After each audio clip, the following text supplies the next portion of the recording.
Please do subscribe to Prajabheri News Channel.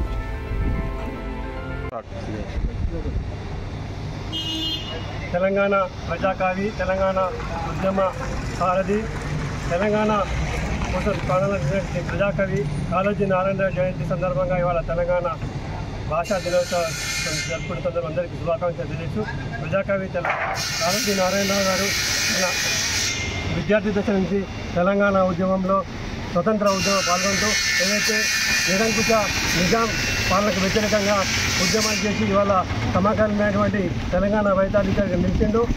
Kodandaram కావచ్చు, అనేక మంది కవులు కావచ్చు, వాళ్ళందరితో ఇవాళ తెలంగాణ ఉద్యమం కోసం పనిచేసినటువంటి కాళోజీ నారాయణ మనం ఇవాళ స్మరించుకోవాల్సిన అవసరం ఏంటంటే, ఆయన ముఖ్యంగా తెలంగాణ ఉద్యమం మలి దశ ఉద్యమం కాకుండా తెలుగు దశ ఉద్యమం ఏదైతే తెలంగాణకు ప్రత్యేక స్వాతంత్రం సాధించిన 1914లో ఆంధ్రప్రదేశ్ ఏర్పడిన తర్వాత కూడా తెలంగాణ ప్రాంత సమస్యల పట్ల తెలంగాణ ఉద్యమ యొక్క స్ఫూర్తితో ఇవాళ రచనలు చేసి తెలంగాణ ఉద్యమానికి ఆయన ఇవాళ స్ఫూర్తిదాతగా నిలిచారు.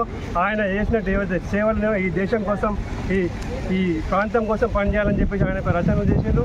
ముఖ్యంగా నా గోడవ అనే రచన కూడా ఇవాళ ప్రపంచవ్యాప్తంగా ప్రసిద్ధి చెంది తెలంగాణ ఒక ఉద్యమ చరిత్రగా నిలిచింది. జననం నిధి బ్రతుకు నిధి, దాని చావు మాత్రం ఈ దేశం కోసం అనే విధంగా ఆయన రచనలు చేసి తెలంగాణ ఉద్యమ స్ఫూర్తిని తీసుకొచ్చి ఇక్కడ తెలంగాణ ప్రజల్ని ఇవాళ విద్యార్థి ఉద్యమాన్ని తీసుకెళ్ళి ఇవాళ తెలంగాణ రాష్ట్ర సాధన కోసం ఆయన చేసిన కృషిని మనమందరం స్మరించుకోవాల్సిన అవసరం ఉంటుంది. అదే స్ఫూర్తితో ఇవాళ తెలంగాణ ప్రాంతం యొక్క ప్రభుత్వాలు కావచ్చు ఆయన యొక్క ఆశయాల సాధన కోసం కృషి చేయాలని చెప్పేసి ఈ సందర్భంగా అందరినీ కోరుతా ఉన్నాం.